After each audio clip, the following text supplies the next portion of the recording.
morning and good afternoon to in-house counsel from all across North America. Welcome to In-House Connect. My name is Shai Mahani. I'm the CEO and co-founder of In-House Connect. I'm thrilled to have you here with us today. Thank you for spending your lunch or your breakfast time with us. And special thanks to our wonderful presenters, Josh Kalmus and Vincenzo Purificato, for putting on this fantastic presentation about how in-house counsel can save big bucks on outside counsel spend. And of course, special thanks to our sponsor, PERSUIT.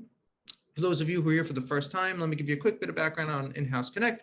In-House Connect started 11 years ago as a New York City-based meetup group for in-house counsel. Every month, we would organize free CLE classes, which are hosted by different law firms. And every 6 months, we would host fun and festive networking mixers. Over the years, we've helped thousands of in-house counsel connect with outside counsel and peers alike. The group was humming along, and then COVID hit. We couldn't meet in person, so we met online. And so far, it's been a fantastic transition. We've attracted a much larger audience of in-house counsel from coast to coast and sometimes across the world. We've been able to facilitate way more networking, relationship building, and we've been able to feature high caliber speakers like the two we have today, who I'm going to introduce in just a few moments. This is our 17th event of the year, which is pretty crazy. It's probably a record for us. So let me know, is this your first IHC event? I'm curious, or are you a frequent flyer? Let me know in this poll. Let's get to today's event, Managing Outside Counsel for In-House Counsel. Our presenters today are Vincenzo Purificato and Josh Kalmus. Vincenzo is the Executive Director and Head of Strategic Change and Concierge Services and Outside Counsel Management at UBS. Throughout his career, Vincenzo has worked on various cost-saving initiatives related to the management of resources, both internal and external. This includes finding new and innovative ways to source legal support. In Vincenzo's current role, he leads a team with the goal of supporting in-house counsel, providing both administrative and expert support. Administrative support includes capturing demand and cost commitment approvals and legal invoice review. Expert support includes assessing legal matters and finding the most efficient and cost-effective ways to engage legal resources.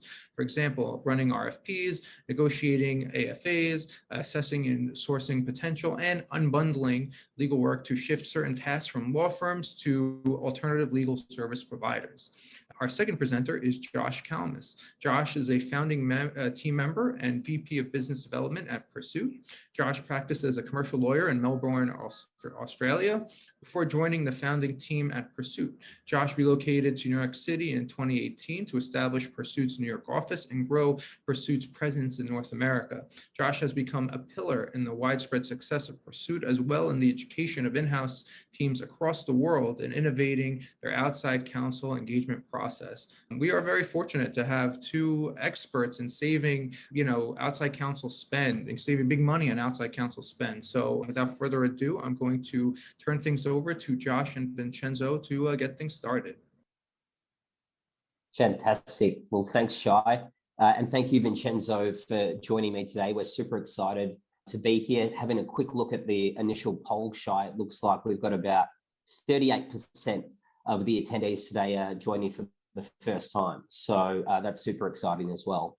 A quick agenda for today. So the plan really is to dive in and talk about UBS's smart sourcing framework and how they leverage PERSUIT to implement a competitive bidding program with their outside counsel, which drove millions of dollars and continues to drive millions of dollars in savings on their external legal spend. Some quick housekeeping. We plan to go through a few slides just to set the context and set the scene as to what UBS actually was able to achieve. And then the plan is to dive into the PERSUIT platform and have a bit of an interactive demo and actually show a few real-life use cases to bring it to life and show how they actually went about achieving what they've been able to achieve. So Vincenzo, super excited to be here with you today. I think with that, we can probably dive in. Maybe to kick things off, Vincenzo, I'd love to hear a little bit around the smart sourcing framework and what that actually means in the context of an in-house legal department. I mean, you John Burke, the broader OCM team at UBS, really implemented a transformational approach to how you think about engaging external counsel. And we're fortunate enough to win the 2021 ACC Value Champ Award for what you actually implemented. So we'd love to just hear you articulate for the audience what smart sourcing actually means and how it applies in the context of an in-house legal department. Yep, sure. Thanks, Josh, and thank you everyone for joining today. So what we wanted to do is really change the way people look at their sourcing needs. When they have a matter, typically people would just, in-house counsel would just pick up the phone, call the law firm that they typically would hire over the years and just give them the work. We wanted to change that whole mindset so that they're looking at this and seeing all the available resourcing options. So what smart sourcing essentially is, it's an effective means of managing all of our external legal fees because it's providing a systematic method of evaluating all of the available resourcing options. And this works for any phase of a litigation or a transaction. So in 2019, UBS developed the smart sourcing framework. And the goal, like I said, of the framework is really to provide in-house counsel with guidance. What are the available options? How can they intelligently apply these resources in both a risk appropriate and a cost-effective manner? So as you can see, what we developed was basically a decision path. And so when it's applied, it can be applied at any stage of a litigation or a transaction. And obviously, it's most beneficial at the inception of a case when we scope it out. And the decision path begins by determining whether the matter is one that can be handled internally with the resources that we have available in-house and with the required expertise, right? So those are the two reasons why we would ever go outside, is either we don't have the resources or we don't have the expertise. So that's the first question. Can we do it ourselves? If we cannot handle it internally with our current teams, then we explore resource fluidity or augmenting our staff. And we can do that by the use of secondees or external legal service providers. If none of these options are sufficient, then the decision should be made to engage outside counsel. So then how do we help the attorneys? How do we make them make that decision, the best decision possible to engage outside counsel? So consideration should be given to which outside counsel based on the type of matter, the associated risk, and potential exposure to the firm, etc. Under the framework, we wanted to develop a set of tools or different elements that the attorneys can use to help them make these decisions as they're going on this journey through this path. So that included things like the creation of panels. So we created litigation panels, employment panels. We're actually in the process of implementing a DE&I panel, which is really interesting. We created a commercials repository so that all of the information, all of the commercial terms that we've negotiated with our panel firms is all readily available in one source. We use artificial intelligence, so we've implemented various artificial intelligence tools. And then, of course, one of the main focal points was how can we get competition? How can we have the law firms now compete for the work that we know we have to give out? And so we looked around, and that's when we decided, let's create a partnership. And that's when we found PERSUIT, and that's when we sparked this partnership with PERSUIT. And it's been really great. The last year and a half has been an amazing transformation. We're really utilizing the tool now to get competitive bids, and we're seeing benefit on both sides. We're seeing benefit internally because we're able to get the competition going between the firms and really drive true market pricing.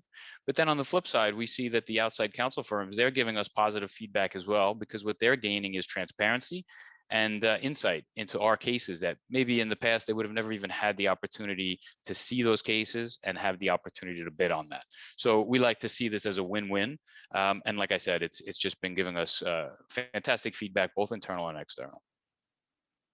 Fantastic. Yeah. And thanks for that, Vincenzo. And a really thoughtful decision tree, essentially, that you've mapped out to guide the lawyers as to what they should be thinking about and making more considered choices rather than what you said, the traditional way of simply just defaulting the knee-jerk reaction to picking up the phone, exactly. But actually thinking at first instance, okay, we've got all these resources available to us, both internal and external.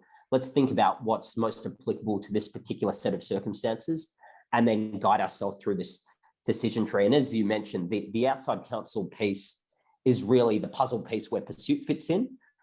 Once you've decided, okay, we need to go to one of our panel firms, how do we actually want to go about engaging them? And that's certainly what we're going to walk through for the balance of today's presentation and when we get into the demo and show some examples.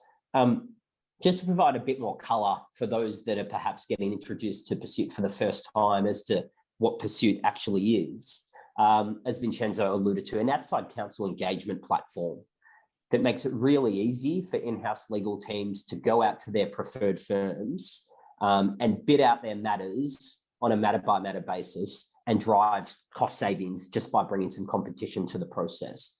So Vincenzo, I think you make a really good point that you know who your firms are. You've gone through the exercise to establish those panels and specialty panels, right? Your M&A firms, your employment firms, your litigation firms. So then within the context of those firms, they're all top tier. They've all been kind of vetted for quality, if you like. They're all really high caliber and going to get you a good outcome. How do you decide which one of those firms is best placed for that particular matter? And that's really where the competition and competitive process kicks in. And this schematic kind of outlines the process that a lawyer would undertake, doesn't it? When you think about, okay, the first thing I need to do is create a scope of work. So the scoping phase, just like the behavior of the past where you might send an email to one firm and ask for a cost estimate, but providing a bit more framework, a bit more structure to do that in a more detailed way. Then invite the firms on the panel, the 3, the 4, the 5, the 6 firms that you decide as a managing attorney that you think are going to be best placed to get the best outcome for this particular matter. The firms then log into the platform, they submit their proposal where they'll provide pricing, they'll provide answers to some qualitative questions, as well as some diversity information. You've got the ability to run a reverse auction, and we'll spend a bit more time talking about what that looks like in just a moment. And then really it's about evaluating the proposals holistically, isn't it? And saying, okay, we've got the proposals back. We think law firm B is best placed for this particular matter, and we're going to go ahead and engage them. That's right.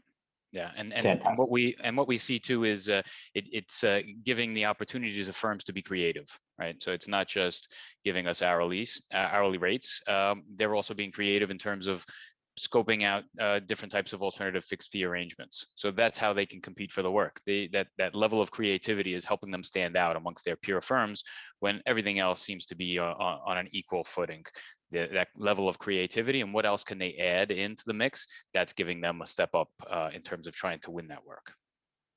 Absolutely. And certainly the firms are the experts, right? They've got many clients that they represent. They've seen lots of creative ways. They've got a lot of data internally. So they're really well placed to kind of come to you and say, hey, look, I know you proposed a cap fee model for this particular engagement, but have you thought about doing a fixed fee by phase with a success fee built in?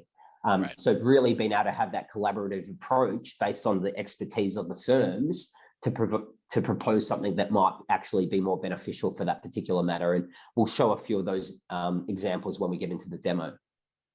So Vincenzo, we've talked a bit about the smart sourcing framework holistically. And then once an individual UBS attorney gets to the point where they say, okay, we need to go to outside counsel, that's where PERSUIT kicks in. And we've built a program around how the lawyers think about that. What was it just at a more holistic level about the PERSUIT platform that was most attractive for the UBS team? We speak a lot about the cost savings element, and that generally is the commercial reason we partner with a lot of your peers in the Fortune 500. But just curious to hear what the primary drivers of PERSUIT were for the UBS team. Right, so 3 main objectives we set out when we wanted to partner with PERSUIT was really, like you said, reducing legal fees is always key, right? We have a large exposure in terms of our external legal fees, so we want to reduce that cost. So that was, of course, key. And second was to find a platform that was easy to use and almost self-service. And so what we found with PERSUIT is that after a few training sessions, the attorneys can actually log into the platform themselves, which they want to do. They want to be self-sufficient. So this platform is giving them the ability to scope out their matters, to log into the system, scope out their matters, submit the RFPs, do the assessment. So it's really a self-service tool for the attorneys. So that was really key because we didn't want to, implement some a burdensome tool, another process into the play. We wanted to get something that is replicating the process that they currently do by picking up the phone, but making it easier and putting it all together in one place. So that was really key. And then the other thing is really just to create competition, creating that competition amongst the firms and driving the work to our panel firms where we have the ability to to leverage other things that we've negotiated with those firms. So for example, with our master engagement letters, we negotiate things like free secundees, we negotiate things like counseling hours that are free, volume discounts. So through this tool, we're able to increase the competition and then drive the work to those panel firms to really get the full benefit of those engagements with those firms and those relationships. Yeah. You make a great point around the ease of use. That is consistently what we hear time and time again, that if it's another tool that's going to be layered in and it's fiddly and cumbersome, it's dead in the water before it gets off the ground. We're kind of spoilt these days in our personal lives as consumers that the Netflix, the Amazons, the Googles, they've kind of set the benchmark, and that's now the expectation when we come to work, isn't it? That we have tools that are that simple and that intuitive and easy to use. We often call it the consumerization of enterprise apps. And I think John, who you work very closely with, said in the early days, it's not about what the tool can do, it's about who can use it. And really, the attorneys are the ones that are on the front lines. They've got the expertise, they know, and work really closely with outside counsel. They need to be the ones that are in there self-serving in a really streamlined and self-service way. So certainly that's something we'll show when we get in the platform. And of course, I know the templates are a big part of what that looks like in terms of making things easy and giving the lawyers at least a really solid starting point. So we'll certainly make sure we go through the templates in some detail. So Vincenzo, now I just want to pivot a little bit around to how we kind of approach the engagement. Lots of really ambitious goals that we set for ourselves at the outset. Clearly, you've done a power of work internally to build out that smart sourcing framework and had a really clear vision of the competition and what you wanted that to look like. But I'm sure you had to win the hearts and minds internally and get some early wins on the board. So do you just want to spend a bit of time talking about the approach from a pilot perspective that I know was very important to the UBS team? Yeah, so we knew changing the culture, changing the mindset, that was going to be the biggest challenge, especially when it's a global bank. We're not just dealing in the US, we're dealing in all the global regions around the world. And so, you have different cultures, different mindsets, and people are just accustomed to doing business in a certain way. So it was really important for us to say, let's run a proof of concept where we can put through matters, various different matters in different regions, and really see, does it work? What do the attorneys think of it? And so that's what we wanted to do. So we engaged in a 12-week proof of concept. The results were great. I mean, we put matters through, we put litigation matters through, M&A transactions, some advisory matters across the board. We touched on all the different regions. So the US, EMEA, APAC, we put matters from all the different regions through, and then the results kind of spoke for themselves. I mean, the savings were fantastic, and all the feedback from the attorneys that actually went into the tool and saw it, they thought it was a fantastic tool. They all complimented the ease of use. And I think, again, like touching on that, that was the biggest thing. Because when you first tell them that we're implementing something like PERSUIT, everyone takes a step back and says, what is this going to do for me now? How much more time do I need to devote to trying to get this going? I need to call counsel and get them onboarded as quickly as possible.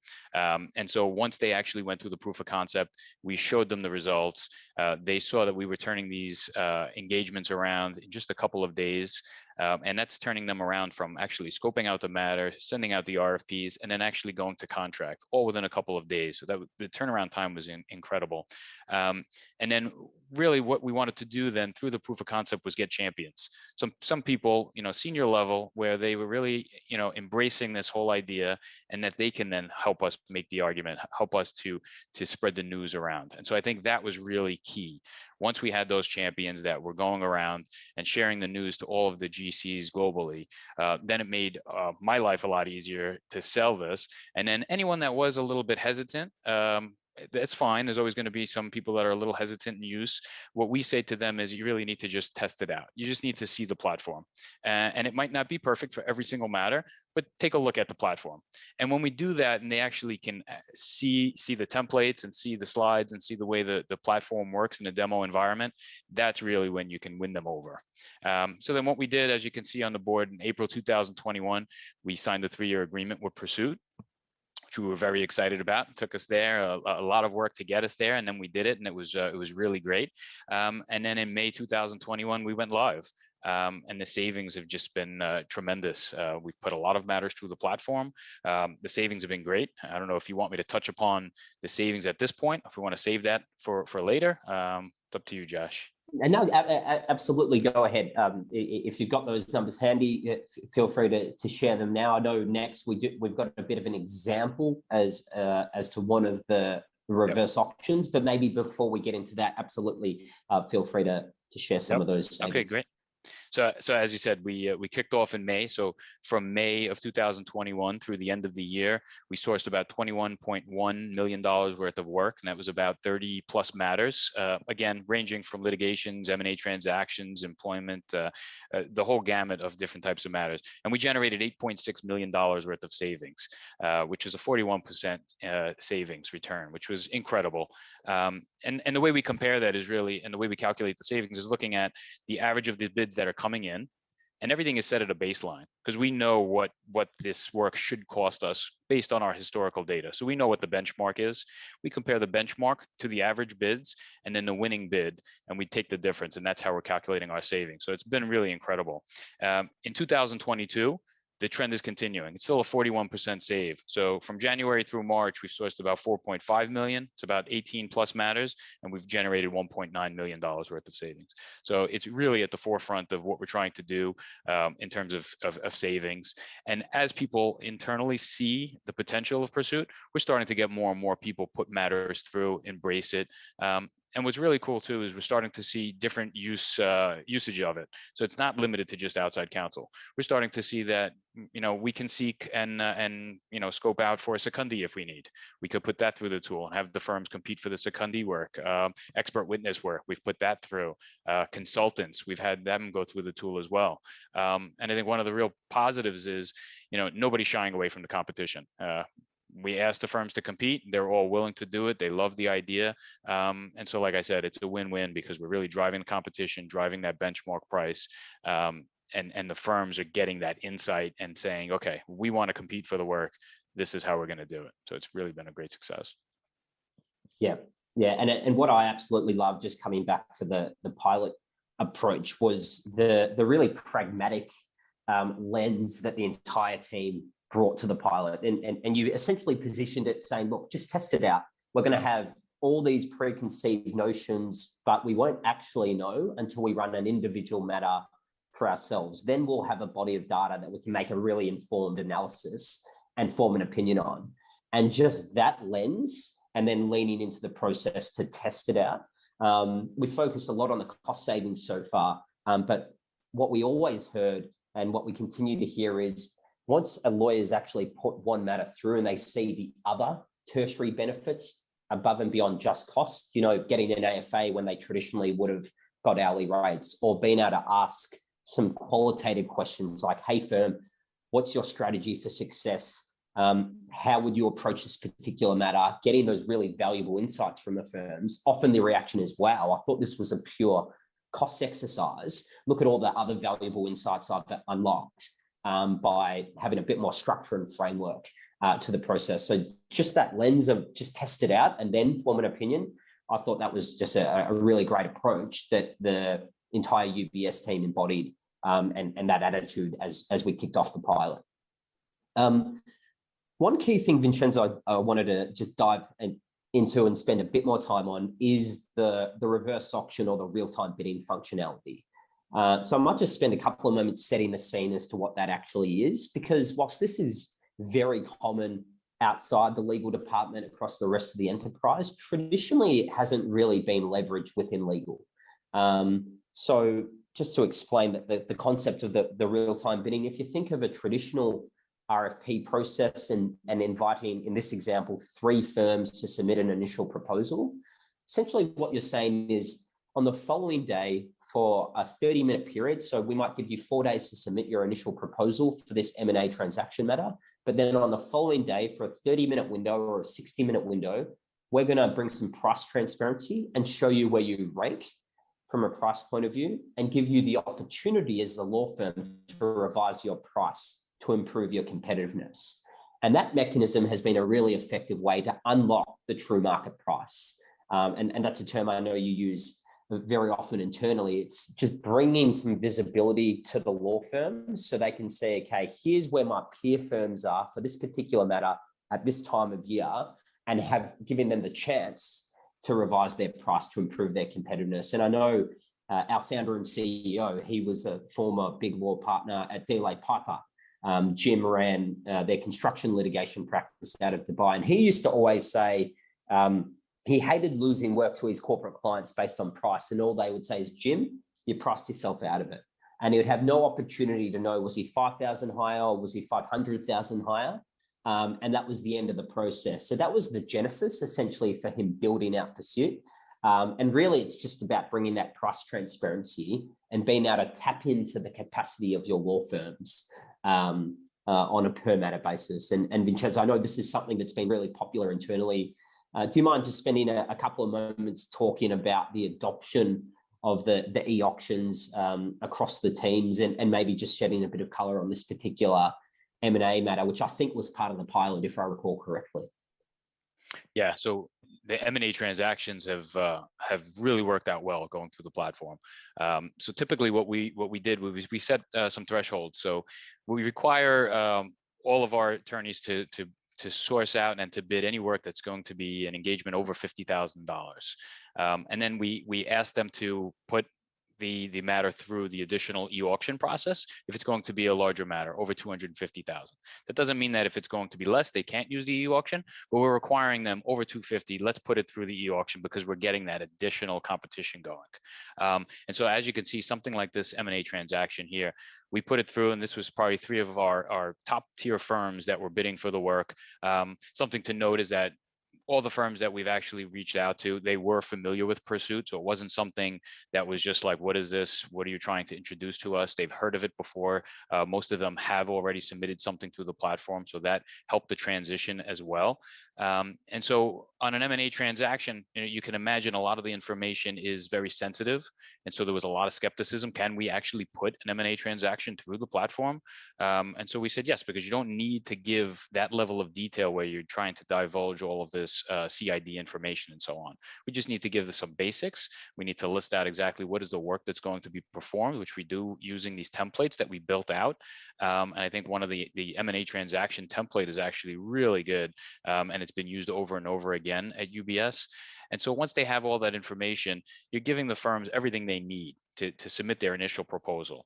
And at first, the firms are a little hesitant. How are we going to bid it out? How are we going to submit our initial proposal? And what we see a lot of times is it's pretty in line with our standard hourly rates that we've put in place with those firms, because we tell them that's your baseline, that's your starting point. So of course, a lot of the firms, that's what they come in with. And they want to see, how am I ranking against my other firms? So it's giving them that insight right off the get-go, right? They already see, okay, without changing anything, how am I already priced against my peers?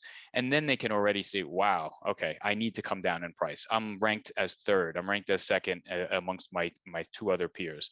And so over that 30-minute period, you start to see small shifts, right? And a lot of times you see it close to the end of the 30-minute window where the firm's like, okay, if we really want to win this work, we need to bid in.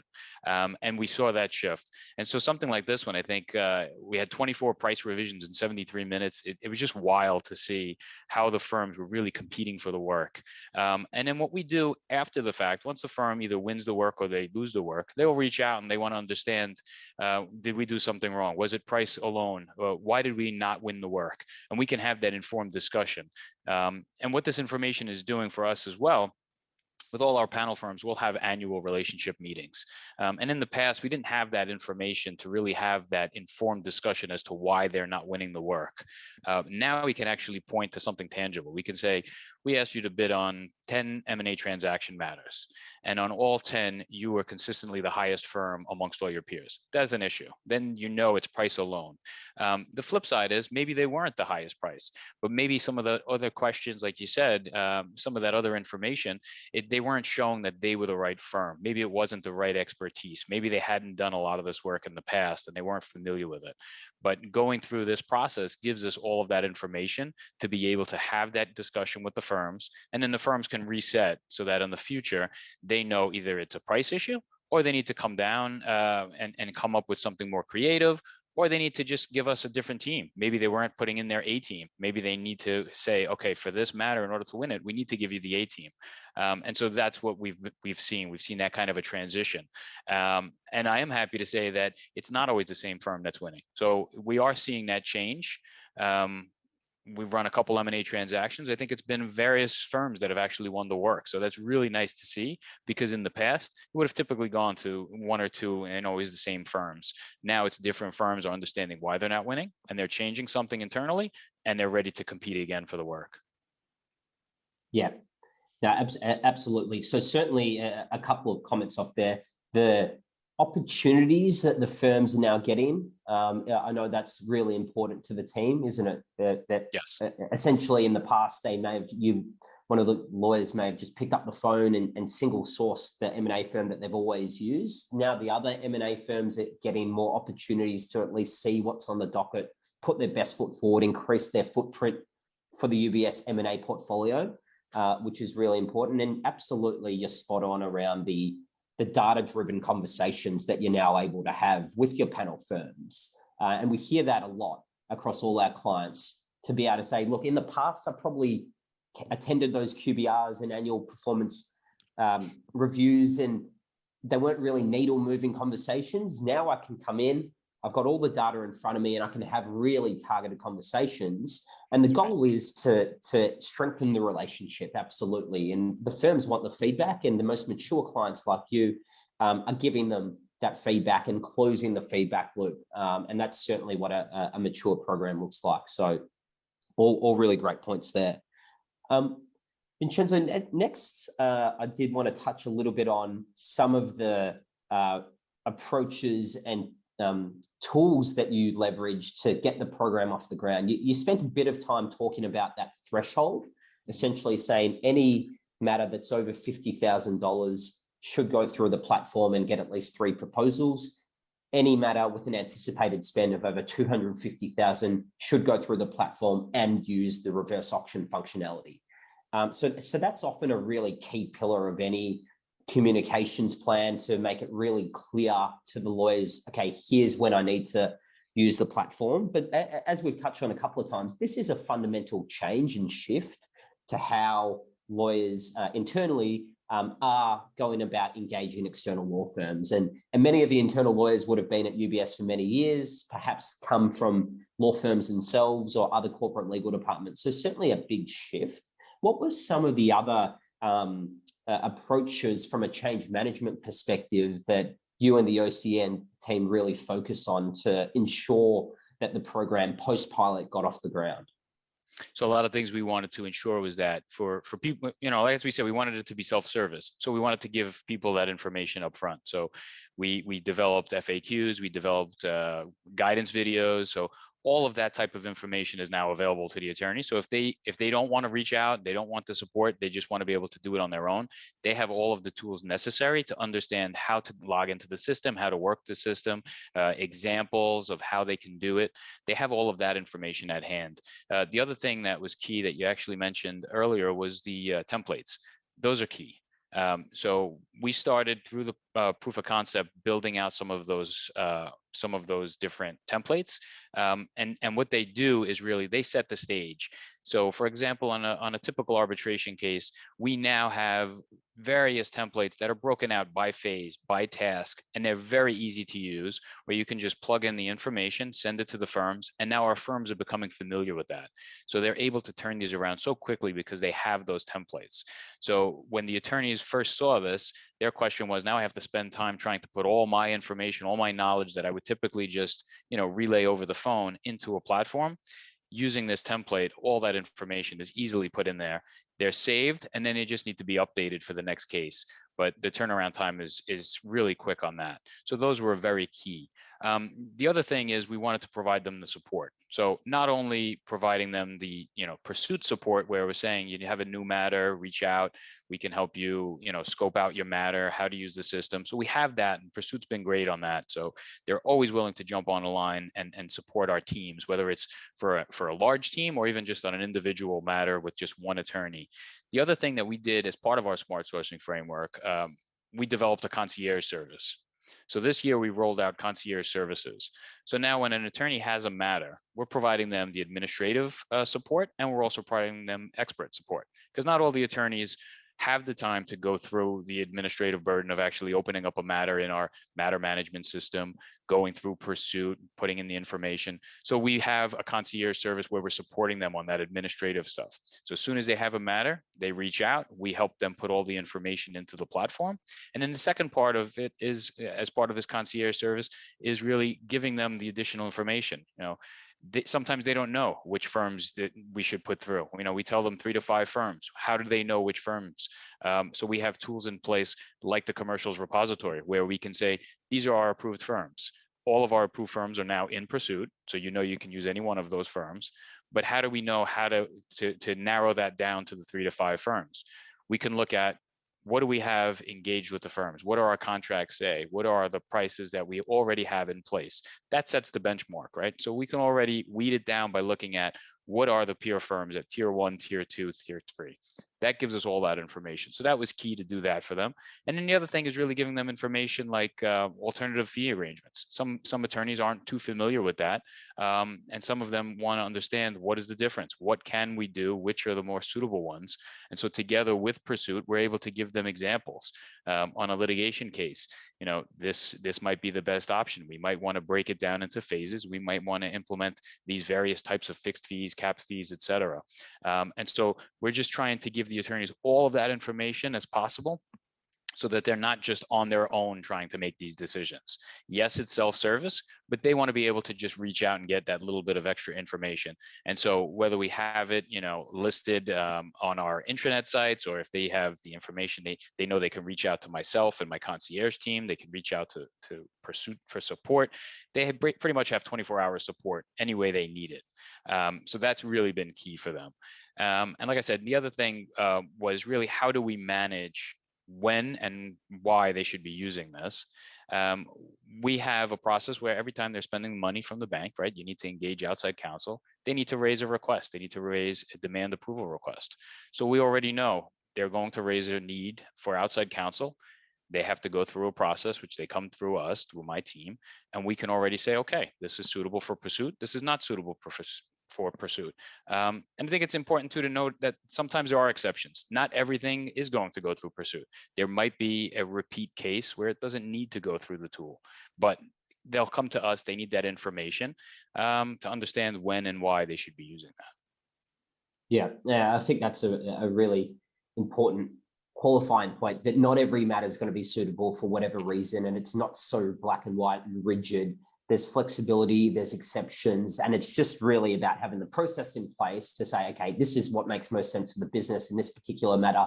Let's take this path, whether that's outside PERSUIT or through the platform and through the competitive bidding program that your smart sourcing framework has built in. Vincenzo, you hit the nail on the head around the templates, and I think that was what we wanted to get to next. Actually transition now into the platform and have a look about, okay, how would one of my lawyers go about creating a scope of work and sending out an RFP to some of my panel firms? So Vincenzo, just checking, I've toggled now out of the slides into the demo environment. Can you see that? Yes, I see the home screen, your home screen with all the Great. different menus. Perfect. That's where we want to be. So now, for everyone's benefit, we're just going to walk you through what would the typical process be. Let's pretend you're a UBS lawyer or you're an internal lawyer within your legal department. You know you have to run a competitive process through the platform. Where do you start? How do you get there? So you click Create Request, and this is where we come to those templates, Vincenzo, you were talking about, right? Where you're going to have a UBS tab here with company-specific templates that have been put together to really give the attorneys a starting point, a pre-built scope of work broken out by phase with particular pricing structures built in, so they can simply leverage the template that's most applicable and start populating the scope of work as it pertains to that particular matter. Vincenzo, do you just want to shed a bit more color as to how you actually went about building out some of those specific templates for the different teams in different regions? Yes, I think what we did, which was key, was to have the head of those different teams, so the head of the US litigation team, the head of the M&A team, join a call with PERSUIT, and then just walk through, what's typical? When do we engage outside counsel? What is it that we're looking for? Because a lot of times it's not for the full case. A lot of times we have internal resources, and it's, just what are those different phases? What are those different tasks that we need to engage outside counsel on? So once we have that background of information, then we can look to create these templates. Maybe it is a phased approach. Maybe it's not a phased approach. And then we also find out, is it something where fixed fee pricing is something that's suitable? Is it not suitable? And we have those different options that we can build in.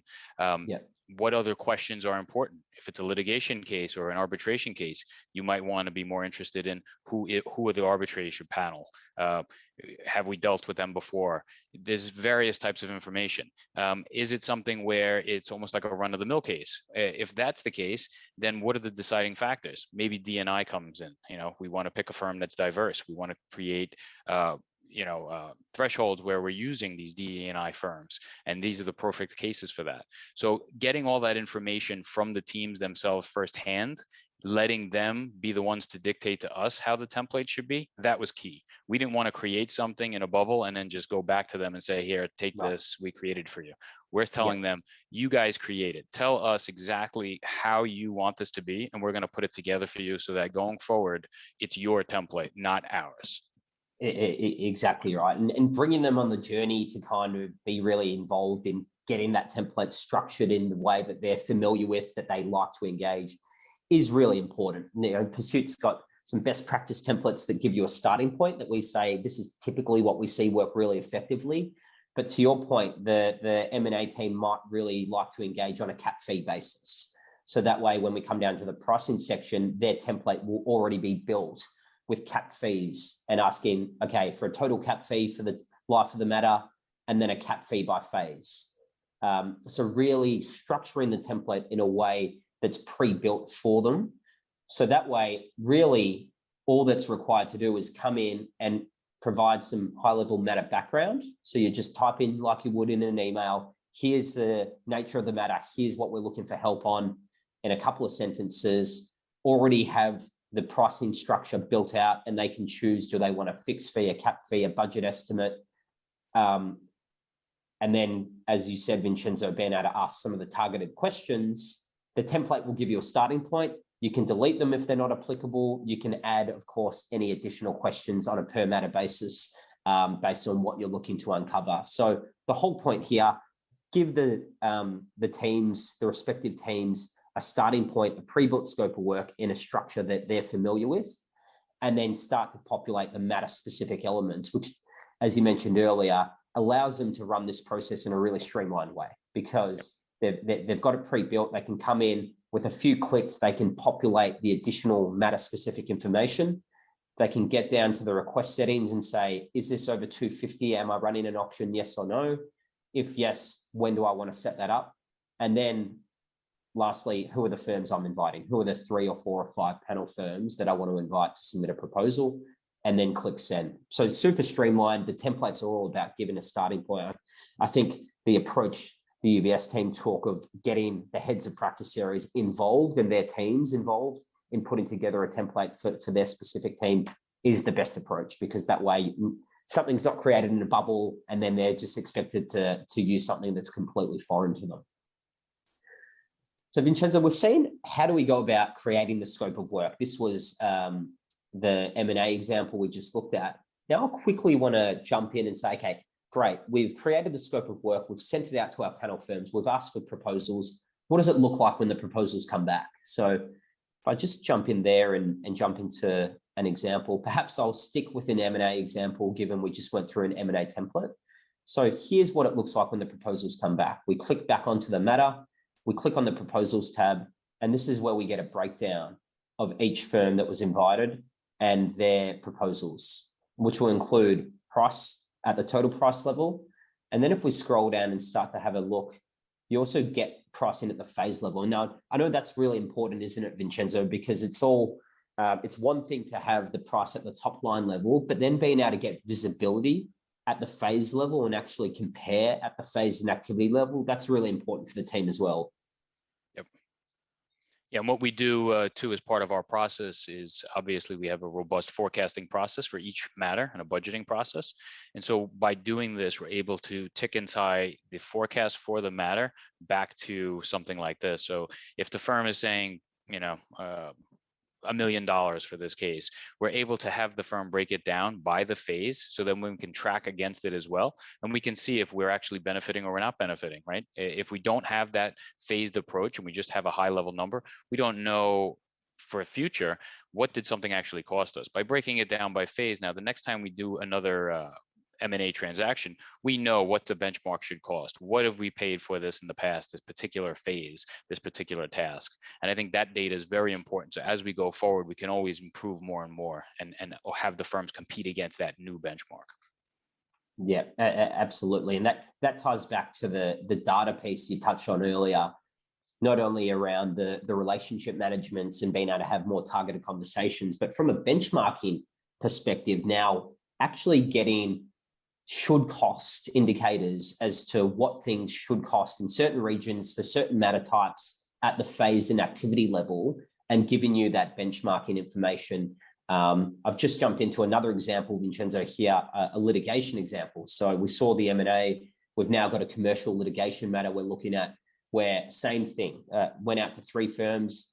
The last example we looked at was cap fees. This is now fixed fees. And being able to break it down by phase, again, in the context of litigation, we're going to have different phases to M&A, of course. So what do they look like? Well, we've got the initial case assessment, and we can compare each firm at that phase level. We then scroll down, we've got the pre-trial pleadings in motion, we've got discovery. And I think one of the really important elements and parts of the process, Vincenzo, is setting really strong assumptions and quantifying the assumptions at the outset. So that way, when the proposals come back, each firm is giving you a price on the same set of assumptions. As you can see here, you've clearly specified, we want you to assume 4 depositions, 3 experts. That way, when the firms come back, you're not having one assuming 2, one assuming 20. That makes your lives as the UBS team much harder. So going through the exercise, putting in those quantities allows you to then really neatly come in and truly compare, okay, this particular firm has given me 44,000 for 4 depositions, and law firm number 3 has given me 100,000. So getting that granularity and being able to leverage that both throughout the life of this matter and future matters as well. Vincenzo, I know we touched a little bit on the questionnaire, but do you just want to talk a little bit around some of those targeted questions? Because I know we heard consistently from the UBS team, the reaction is, I thought it was purely a pricing exercise, but this is great. I get really valuable insights. 9 times out of 10, I would have gone with law firm A. I've always used them for this type of work, but law firm B just had a really clever strategy or spotted different issues I hadn't thought about. So just that part of the process and how that's been leveraged. Yeah, well, I mean, we've seen our attorneys be creative with those questions now too. At first, they were just utilizing some of the questions that we had in there, kind of open-ended strategies for success questions. Now we're seeing them ask more targeted questions about, cases that they've handled in the past. What have they done with specific little tasks, specific items? How would they do it? How would they do it differently? That's really helping. We also ask questions about staffings. I think that's really important too. So if it's not on a fixed fee basis, we want to understand, well, how are you planning on staffing this? Are you staffing it partner heavy? Are you staffing it with a lot of associate time? That gives us a lot of insight into what they're doing. And a lot of time when it's something like an advisory case, for example, or if it's a really big litigation, we want to know exactly who the team is. So having that information and seeing who's driving that team, what's the breakdown of that? Let us see all that information. And then taking it a step further, as we're getting into diversity, I could see you're sharing something about diversity there. That's something that we're trying to build out at UBS. We have a big focus on, creating a DE&I panel of our law firms and trying to drive work to those firms. A lot of times those firms that are diverse, they're forthcoming with that information. They want to share that, which is great. So what this is giving us is the ability to capture all that information. So now we have that data. So when all things are on an even field, we're able to see now, how can we shift work to a diverse firm? And this is giving us that information, that insight. And then in the future, we may want to set minimum standards. This is allowing us that information to see what is the breakdown of our firms across the world, not just in the US, not just in one region, across the world. How do they stack up against each other? Who's making that effort? Because we want to partner with those firms that have the same kind of principles that we have at UBS. And so that's giving us that opportunity to do that, which is really, really fantastic. Yeah, absolutely. You kind of beat me to it. I was going to kind of ask, what's next? What clearly you've implemented a fantastic smart sourcing program, the competitive bidding piece. You continue to see ongoing benefits. But what's the next iteration for UBS? UBS 2.0, outside counsel management, and it certainly sounds like the DEI module is the next big focus over the next few months. And we're seeing this across the board. This module was actually built at the request of a couple of clients that said, we've got really strong diversity goals. And we also, right now, we can report at the end of matters, what our spend with diverse timekeepers is, but we actually want to improve that. We want to increase our spend with diverse timekeepers. And how do we do that? Well, we ask the firms upfront before we actually award work, what's the diversity composition of the proposed team for this particular matter? And essentially, it's just about embedding that and institutionalizing that into your law firm selection process. So now, on a go-forward basis, we're asking about price, we're asking about some qualitative questions and strategies, and we're asking about the diversity composition of the team, and then doing a holistic evaluation to determine, okay, we think this firm is best placed for this matter, and here's why. So certainly hear you there. I'm conscious we're coming up on time, and I did want to allow a few moments for Q&A with the rest of the audience. But Vincenzo, any other final comments or things you wanted to add around what might be the next installment for UBS? So I think like you said, and I've mentioned too, the data is really big. So we're building out a team at UBS where we're really taking all of the data that we have. Because in the past, we had a lot of the data at the end of the process. We had all that invoicing data. Now we have the data at the beginning of the process too. So really taking everything from front to back, putting all that data together, and now we can really make informed decisions. So we have panels in place. We have our approved counsel firms. Now we want to take it a step further to really cut down all those approved counsel firms. Have a small group. Have a focused panel for each of our main practice areas. This information is giving us that ability to do that in a really concise way, so that we know we're not leaving out firms and we're not giving too much work to firms that perhaps we shouldn't be giving to, right? Because we know those firms can compete for the work, and we're seeing the evidence here. The other thing is, with these processes, we're putting a lot of AFAs in place, right? A lot of alternative fee agreements in place. And so we're changing the commercial terms of our underlying master engagement letters. So obviously a lot of work has to go into now building out supplemental letters of engagement. And so that has to go through a process of putting together the contracts and so on. So we're working with PERSUIT team on trying to take the information, just extract it from the winning bid, pull that right into our template, our supplemental engagement letter, and then send it out for signature. So really shrinking the time that it takes to do that as well, so that when we pay an invoice, we can point back to a supplemental engagement letter. So we have the evidence to support, why are we paying, a fixed fee invoice of $1 million? What's the support for that? We can point back to a supplemental engagement letter.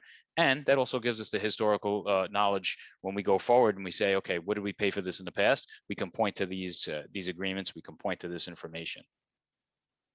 Fantastic. So certainly lots that's already been done, and lots that's on the roadmap and still to be done, and maybe another ACC award awaits you and the team as you start to pin down some of the data play. I think is the biggest one, and we see that across the board. You called it the buying information. I think in the past we've captured all the invoicing information. This is the upfront buying information that really has never been captured. If you think about it, it's been lost in those private phone calls or in an individual lawyer's inbox. Yep. Now it's all captured in one centralized spot. How can we leverage that and get the front to back full picture to become just more sophisticated around our programs and more thoughtful with our decisions? So with that, Vincenzo, I just want to personally thank you for walking us through the UBS Smart Sourcing Framework and the competitive bidding program that you've stood up, a really kind of best-in-class, best practice program. Certainly, it's been a pleasure working with you and the broader UBS team. And Shai, I just wanted to thank you as well for inviting Vincenzo and myself to walk through today's presentation. Wanted to allow some time for Q&A, but Shai, I might throw to you to kind of make any closing remarks. Sure. So I thought the presentation was excellent. It was really cool to see PERSUIT in action. And I thought it was a really informative and well-run presentation. We learned a lot about how this process works. We received a bunch of great questions in the chat box, and I'm really excited to get into it with you guys as well. I just want to remind you, we do have some polls. If you want me to run any polls, let me know, but we can get to the questions. So first question, and I took all the questions. If you submitted a question, they're going to be submitted. So if you have other questions, put it in the chat and I will submit it. And I kind of structured it in a chronological way. So generally, if a company out there or a legal department is considering to use PERSUIT, how much in annual litigation or outside counsel spend do you believe like financially justifies this investment? Is there a threshold? Like, can you give us like guidelines around like, what numbers or what types of matter, like, if you can dive into that topic. Yeah, look, it's a really good question. What we often say is it really depends on the objectives of the particular legal department. So certainly we've focused a lot on cost, and that was really a primary driver for the UBS team. We've got other clients that focus more on purely having a centralized platform to automate an existing process. So they might not actually run many auctions, but for them, it's about capturing all the data, or it might be that DEI is the top focus. So whilst cost is a key element, it's not the only driver. What we typically say, and we've got clients with a spend as low as $2 million on outside counsel, all the way up to in the hundreds of millions. So generally, probably a 5 million plus is a substantial ROI that we've seen across the board. But having said that, there are some smaller departments that really, sometimes we describe them as emerging enterprise that might be, less than 5 million in outside counsel spend, but with a view to growing, and they want to get the foundations right at the outset, get some best practice process, really just have a system in place. And so we've partnered with them. But yeah, probably 5 million, north of 5 million, it's just a rough ballpark figure. But as I said, it depends what the primary objectives are, Shai. Got it. Vincenzo, was that your motivation for, or I guess let me rephrase, what was your motivation for pursuing, an engagement with PERSUIT? Was it to get matter management under control or try to save money? Was it a mixture of both? Yeah, so there's a combination of both. I mean, the primary driver obviously is the cost savings, because we're one of the firms that Josh is talking about where our fees are really at that high level, right? So any dollar counts that we can cut off. And what we did is, we look at our cost as a holistic approach, right? It's the internal cost and also the external cost. And so we're talking about a really large footprint in terms of cost. So that was the major driver for it. But then again, really to put some process around this, right? So we get away from, like Josh said, from attorneys just picking up the phone and calling, and we lose all that information. And we're driving work then to the wrong firms. We negotiate these great engagements with firms and we put in place these panels. But if we don't have a process to pull it all together, then we're not really benefiting or utilizing those panels and utilizing our firms to the best of their potential to get all those benefits. So it was twofold. It was really for the savings, obviously, but then also to put a process around this to get the best benefit, drive the work to the key firms, get the benefits from them. Next question. What about the volume of requests from lawyers? How does that look like? And is it possible that the platform might create a bottleneck? Like, how do you deal with efficiency? Yeah, so I think, Vincenzo, I might go first there and then throw to you and to talk with some more experience around how it's worked within UBS. As Vincenzo mentioned, a lot of our clients will go down a similar path where they'll set thresholds. And so they'll say, okay, if a matter is anticipated to be over $50,000, we want it to go through the platform. If it's anticipated to be over $250,000, we want it to go through the platform with a reverse auction function. And some other clients will say, if it's less than 50,000, we still want it to go through the platform, but you don't have to run an RFP. You can go to a single law firm.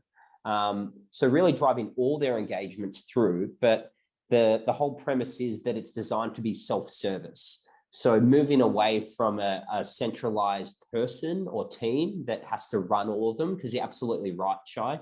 In those instances, you're going to get a bottleneck very quickly.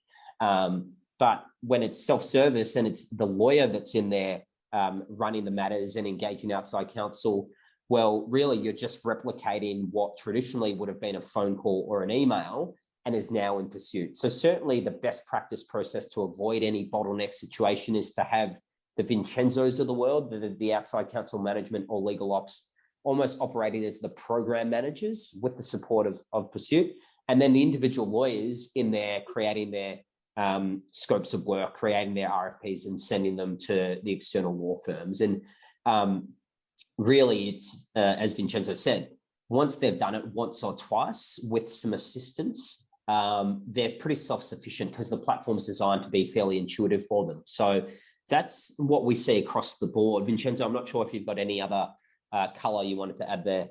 Yeah, no, I think that's exactly right. I think we set those initial thresholds, as high as 250 and 50,000 and above, just because we knew we didn't have the bandwidth to support everyone on all of these matters. So setting those high thresholds, we looked at our historical data. We knew on a monthly basis how many matters over 50,000 come in, how many matters over 250 came in, and we were comfortable that we can support it with our concierge team and with the help of PERSUIT.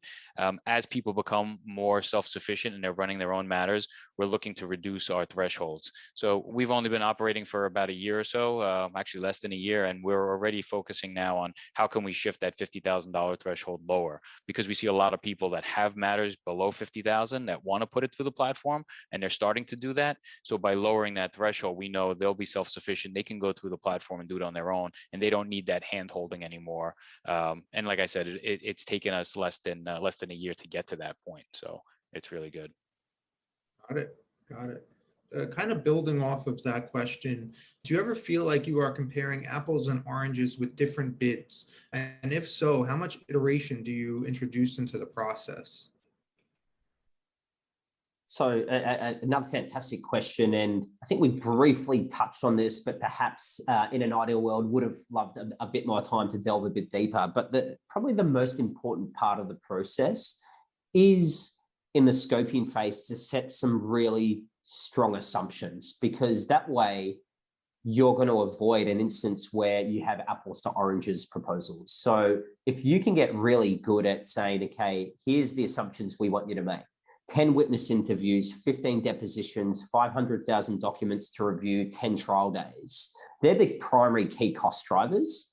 And that way the proposals, when you get them back, are all going to consider the same set of assumptions. So that's really the best practice way to get apples to apples proposals.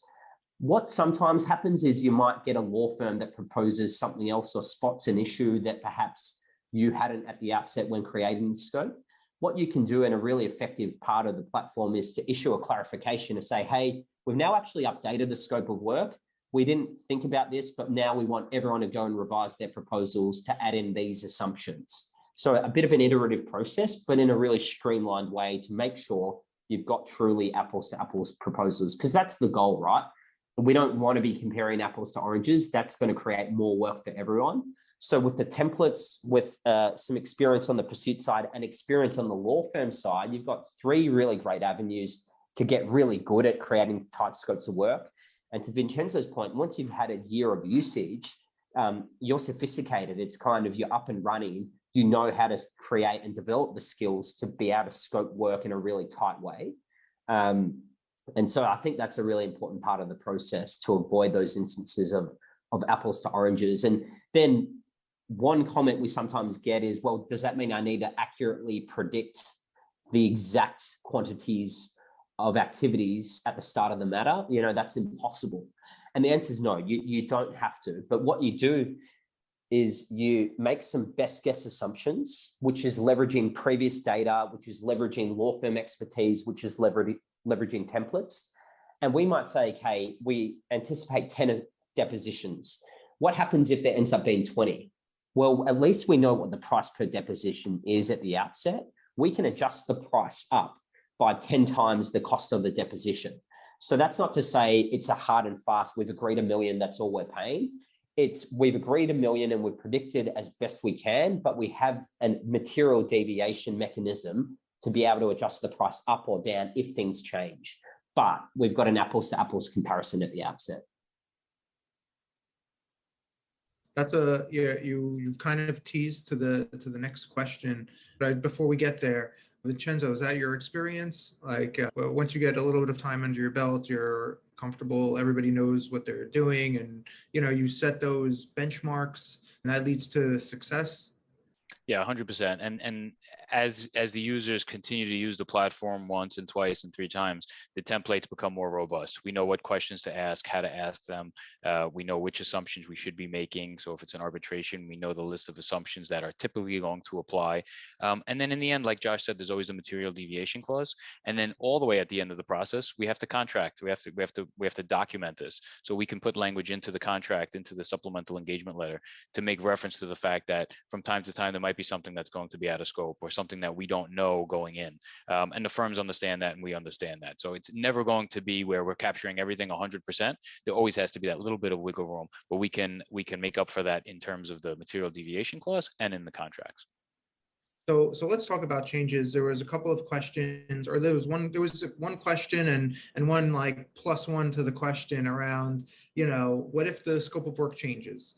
So you talked about like a material deviation clause. Can you dive into that a little bit more? So like, let's say there is a litigation, the budget is $1 million, we agree, and then, the 10 depositions becomes 20, or motion to dismiss totally gets denied, and there's more litigation or something happens. Can you give us examples in practice of how PERSUIT handles that and what the process is?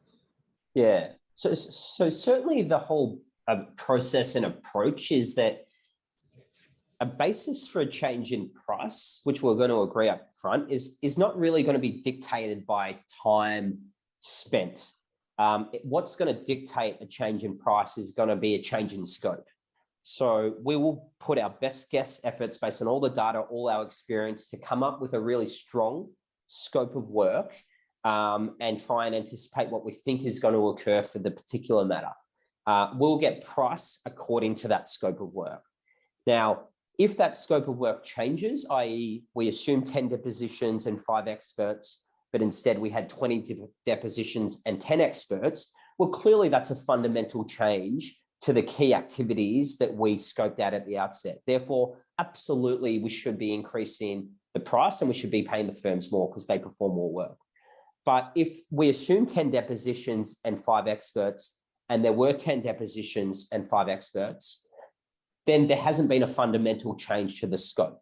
Therefore, there's not going to be a basis. So really, it's a mechanism to bring a lens of getting really good at scoping the work and then adjusting the price only when the fundamental scope changes, and bringing that mechanism to how we approach legal matters, and giving us a better starting point at the outset. As Vincenzo said, it's not a crystal ball that's going to get 100% of things right all the time, but it's changing the traditional approach of just starting to work the matter on an hourly rate basis and clocking up lots of hours and very quickly getting things out of control.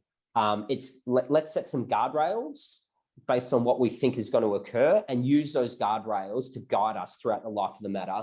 So when things do change, we can come back and have a really strong reference point as to how we're actually going to handle the changes that ended up happening. Vincenzo, I'm not sure if there was anything I missed there. I think that's exactly right. And I think, the more experienced people get in scoping out their matters, we tend to see them really breaking out individual tasks, breaking out individual phases. So that way we're only paying for the work that's actually performed. So we're not paying $2 million on a fixed fee. We're paying $100,000 for a motion for summary judgment. If that doesn't come to fruition, we don't have to pay for that. And the same way, you're paying for the work that's actually going to happen. So phase 1 occurs, we pay that phase 1. Phase 2 occurs, we pay that phase 2. And that's the way we structure it. So the more details you have around structuring it and phases and breaking down the tasks makes it a lot easier to avoid those kinds of pitfalls. Do you put structure into what would happen if there's a cost overrun or a time overrun or a scope overrun? So what happens if there is a deviation from the scope? Like, do you have that set in advance? Is that part of the bidding process? So something we'll do as part of the contracting process. So if it's a fixed fee, we might build in a collar. We might build in various different collars with percentages. So we can share the risk and we can share the benefit with the firm. So for example, anything over by a certain percentage, that's going to be the benefit that's going to be shared, right? So if the firm can be more efficient and they can work less and they're not building up the hours, that's where they're going to see their savings, and that's where they're going to see the fixed fee really benefit them. And the reverse happens. If it takes more time and they're exceeding the amount of work that's the fixed fee, there's going to be a little bit of a buffer, but that's where UBS is going to see the savings, right? That's where we're saying, okay, even though you did so much more time, we still have that, we're not paying you for that. So there's a built-in factor there when we get to the contracting stage, and we can also build that in. We can do the collars in the platform itself when we're building out the fixed fees. Got it. Thank you. Next question, and this was before the slide about, or the part about D&I, but D&I, how do you manage D&I goals in your RFPs and other factors that go beyond price and strict experience? So we saw that in the demo, you had that broken out, and I thought it was really, really cool because you had it, percentage of diverse lawyers. Yeah, let's go back to that if you don't mind. What percentage of the business generation credit is going to go to diverse lawyers? I think that's a great question. And we had a presenter on last year who said like origination credit is the key to helping diverse lawyers get more power in the law firms. Progress. So Yep. It's a great question. Is this typically what you provide in the platform? Is there other questions? Are firms like they have this information readily? Like, I guess, can you do a little bit of a deep dive into this subject, D&I and other non-D&I issues? Absolutely. It's a great question. And certainly this DEI module was put together and kind of co-built with a handful of clients that said, look, we really want to start to address this and embed this into our law firm selection process. It's a key outside counsel selection goal. And we're really focused on actually the career opportunities and career progression for leadership opportunities for diverse timekeepers as well. So that's where things like, well, is the lead or second chair for this matter diverse?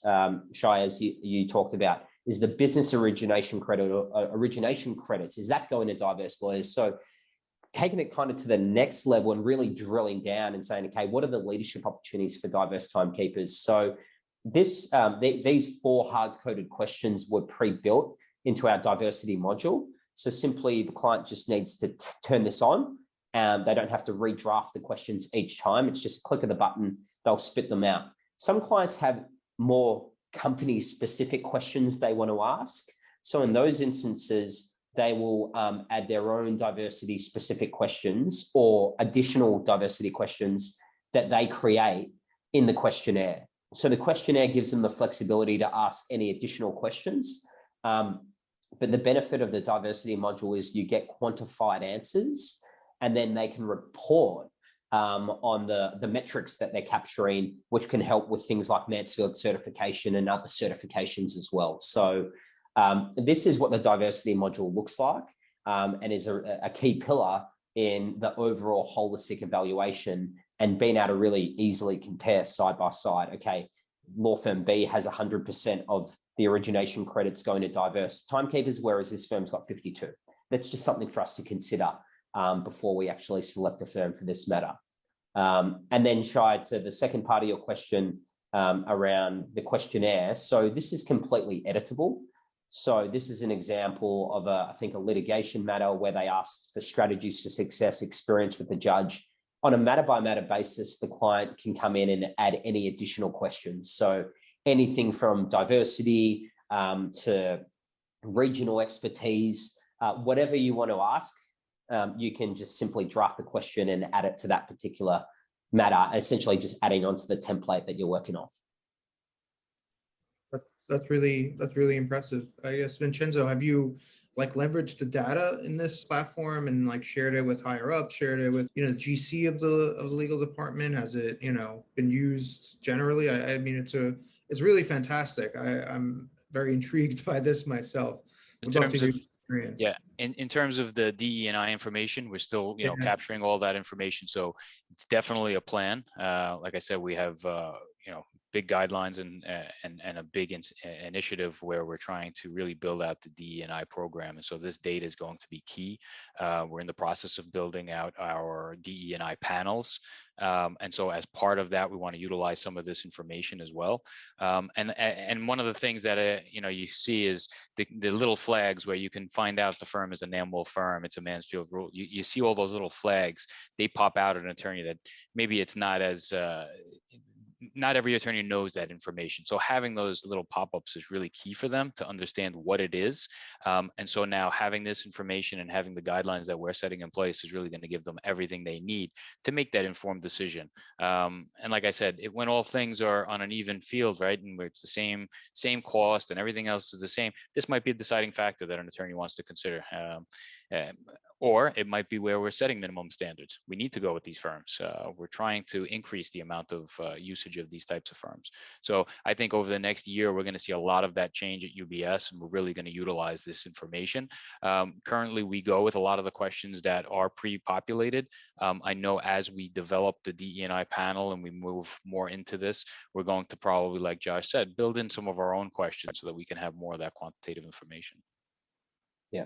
And just to, you make a great point around the diverse firms as well. So Shai, this is the module that allows you to ask these questions at the matter level. One other feature we've got is we've got a strategic partnership with NAMWOL.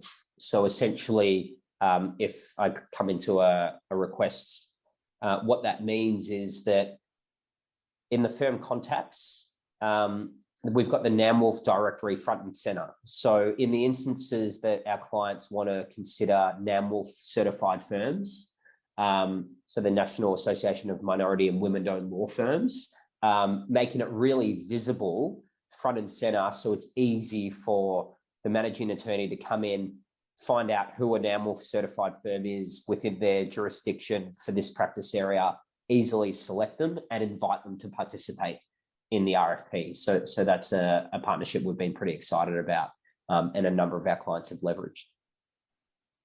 Great. Next question and general topic. People are asking about the long-term firms that they engage, legacy firms. And quality is the most important thing, and maintaining that relationship with their existing firms. How does that play into the platform? I'd imagine many legal departments are hesitant to tell their, longtime outside counsel, like, hey, come, bid against many other people or many other firms that we don't have a relationship with. We're trying to cut costs. Like, can you talk about that issue? Yeah, so certainly it's an important piece to remember is that this isn't necessarily about bringing it out to new firms with a pure cost-cutting lens. It's very much about inviting the firms that you've got relationships with. So you've kind of absolutely spot on, Shai. We've worked with this firm for a long period of time. Generally, corporate legal departments like the UBSs of the world won't just have one law firm. You'll have 5, 6, 10, 20, 30 firms that you've got deep relationships with. So it's about saying, well, instead of picking up the phone and calling law firm A, we're going to invite law firm A, B, C, D. We've all got strong relationships with each of them. So you've already vetted for quality, and it's within the context of those firms. How do you know law firm A is better than law firm B, C, or D for this particular matter? So it's about giving the firms that you've got those relationships with the opportunity to put their best foot forward. And certainly the description, Bruce Bird, who's the general counsel of Palo Alto and former GC at AT&T, he said, look, we've gone from purely relationship-driven to relationship and data-driven, and that's now the new normal. We've got business relationships with these firms, but we're layering on some data to become more essentially bring more of a business lens to how we engage. So the relationships piece is really important, and it's not about debunking those relationships and bringing new people in. It's about, within the context of the relationships I've got, let's find out who is actually the best place and being a bit more thorough in that evaluation. So absolutely an important call out, because the relationships are really strong and long-standing. But I think an important point to explain that it's not about throwing those relationships out the window. It's actually about continuing to drive work to those firms, but doing it in a more thoughtful and structured way. Vincenzo, I'm not sure if you wanted to add anything specifically around the relationship piece at UBS. Yeah, no, it makes perfect sense, right? What we do at UBS is we actually pre-populated PERSUIT with all of our approved counsel firms. So we know all the firms that we deal with are pre-vetted. They go through third-party risk assessments. They have everything vetted so that those are the only firms that we should be dealing with. And then obviously there's different tiers for those firms. We have the different panels and we have different tier firms. So we're transparent with the firms that we ask to bid. We're never going to ask a tier 3 firm to bid against a tier 1 firm just so that we can drive the cost. That's not something that we're trying to do. We're going to leave it where we're asking peer firms, and most of the firms actually know who they are because they've been doing the work with UBS for so long. We're just letting them know that you're going to be competing against your peer firms, trying to get the work and becoming part of a panel if you're already not part of a panel. So they know that going in. It's very transparent. So there's nothing that we're trying to hide or be sneaky about. And what it's really doing then when we have that relationship meeting with them, they ask us, well, why did we lose the work? Well, you lost it to a peer firm because, and we can point to some tangible information. Maybe their DE&I footprint isn't big enough. Maybe, their bench isn't big enough if we're talking about a litigation case, and we can give them that kind of information. But at least they know that they're competing for work against a peer firm. So it's going to help strengthen the relationship with those firms that perhaps are a little bit lacking right now. Super useful insight. The last question, or potentially the last question, it involves providing feedback to the firms. So exactly what Vincenzo just touched on. Is there like an automated process for providing feedback, or is it a manual process, or is it, a mixture of both? Like what happens if the work goes to firm A and then there's firms, B, C, and D? Do they get like an email? Does, how does the legal department handle delivering the news? So I might just talk about the technical part of the platform first and then throw to Vincenzo to talk more specifically about UBS. There's no automated feedback that's built in, but essentially the benefit of the platform is that all the information is captured there in a centralized spot. You can record and create scorecards so you're actually tracking the hows and whys, but then absolutely it's about being able to go in, dive into that information, and then have a conversation with the firms to close that feedback loop. So the automation is in the data capture, but then still they're one-to-one conversations that you're having, some via email, some via the phone, others like Vincenzo talked about on a more formal basis on a quarterly and an annual performance review. But each department's different, but from a platform perspective, it's not automated, although the data is all captured there that you can leverage and disclose to the firms in a way that you kind of prefer.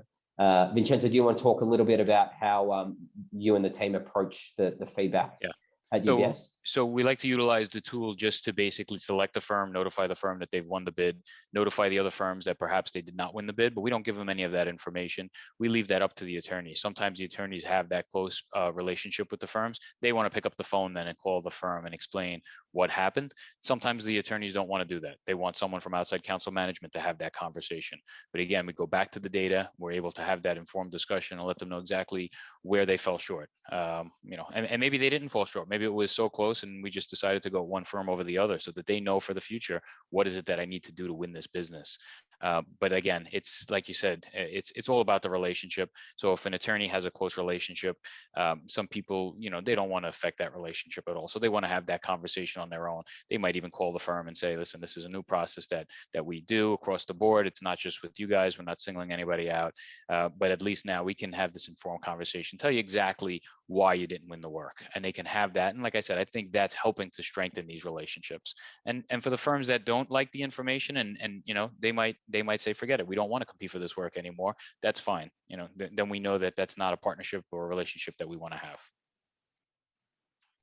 I think it's super valuable for the firms to know or have some idea why they didn't get the work.